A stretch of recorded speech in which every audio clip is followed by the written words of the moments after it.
Assalamualaikum warahmatullahi wabarakatuh. Perkenalkan, nama saya Lilin Apriliati, Prodi S1 Ilmu Perpustakaan dan Sains Informasi, Fakultas Ilmu Sosial dan Ilmu Politik, Universitas Muhammadiyah Mataram.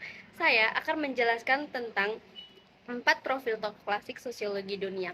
Biodata Ibnu Khaldun. Nama lengkap Abdul Zaid Abdul Rahman bin Muhammad bin Khaldun Al-Handrani. Kelahiran 27 Mei 1332 Tumis. Wafat pada tanggal 17 Maret 1406 Kairo. Agama Islam. Pendidikan Universitas Zaitunah. Bidang ilmu ekonomi, sosiologi, filsafat, antropologi, dan politikus. Pekerjaan antropologi, sejarawan, hakim, autobiografi, dan sosiologi. Yang bagian pertama, pemikiran Ibnu Khaldun. Tentang sosiologi, Ibnu Khaldun dianggap memiliki pemikiran yang sejalan dengan ilmu sosiologi. Menurutnya, sosiologi masyarakat Arab dibagi menjadi 3 tingkat. Tingkat pertama adalah masyarakat primitif atau wasi yang belum mengenal pendidikan, hidup berpindah-pindah dan liar. Bagian kedua, biografi Ibnu Khaldun, menulis beberapa karya termasuk autobiografi dan buku The Muqaddimah yang membuatnya sangat dikenal. Bagian ketiga, gagasan Ibnu Khaldun. Ia berpandangan bahwa manusia adalah salah satu makhluk yang berakal. Bagian keempat, pengaruh Ibnu Khaldun terhadap dunia. Dia telah banyak mempengaruhi filosofi Eropa dan pemikir pada masa pencerahan. Ibnu Khaldun telah mampu membuka sinyal evolusi biologi sebelum dilontarkan oleh Herbert Spencer. Yang kedua, biodata Auguste Comte. Nama lengkap Auguste François Xavier Comte, tempat tanggal lahir 17 Januari 1798, Manois, Paris. Agama Katolik. Wafat pada tanggal 5 September 1857, Paris. Pemikiran Auguste Comte tentang sosiologi. Sosiologi adalah suatu disiplin ilmu yang bersifat positif yang didasarkan pada pemikiran yang bersifat nasional dan ilmiah. Bagian kedua, biografi Auguste Comte. Ia adalah seorang filsuf Prancis yang dikenal karena memperkenalkan bidang ilmu sosiologi serta aliran positif. Melalui prinsip positifme, Auguste Comte membangun dasar yang digunakan oleh akademis saat ini, yaitu mengapuisikan metode ilmiah dalam ilmu sosial sebagai sarana dalam memperoleh kebenaran.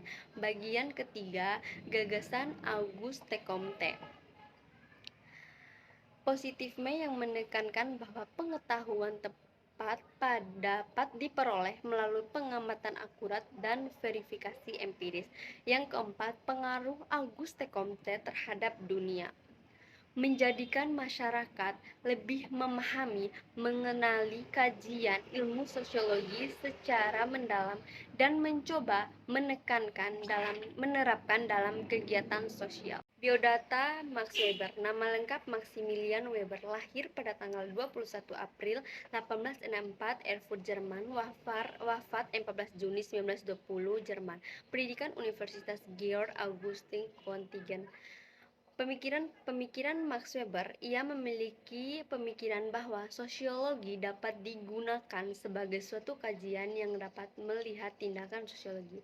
Bagian kedua, biografi Max Weber. Max Weber adalah seorang ahli politik, ekonomi, geografi, dan sosiolog dari Jerman yang dianggap sebagai salah satu pendiri awal dari ilmu sosiologi dan administrasi negara. Bagian ketiga, gagasan Max Weber.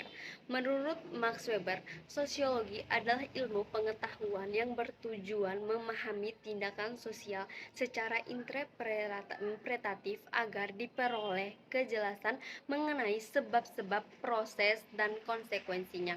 Bagian keempat, pengaruh Max Weber terhadap dunia.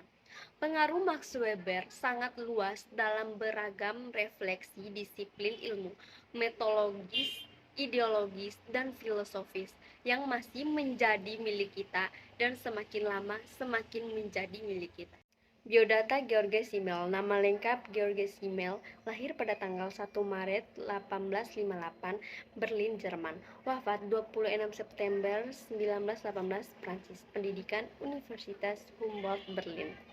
Bagian pertama, pemikiran George Simmel.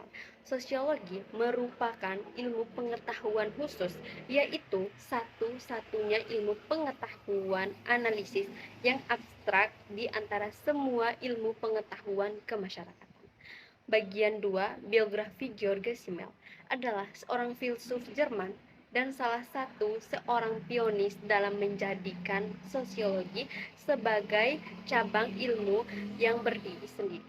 Bagian ketiga, gagasan George Simmel mempunyai 6 gagasan, yaitu kesadaran individu, interaksi sosial, struktur sosial, kebudayaan objektif, uang, dan nilai.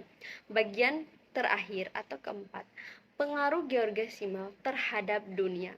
Pusat perhatian studi Simmel mencakup ruang lingkup yang sangat luas, dimulai dari filsafat yang kemudian menjadi ilmu yang sangat bermanfaat bagi bidang-bidang sosiologi, sejarah, sastra, dan kesenian. Mungkin itu saja yang dapat saya jelaskan mengenai 4 profil tokoh klasik sosiologi menurut para ahli. Lebih dan kurangnya saya mohon maaf. Wabillahi taufiq wal hidayah. Wassalamualaikum warahmatullahi wabarakatuh.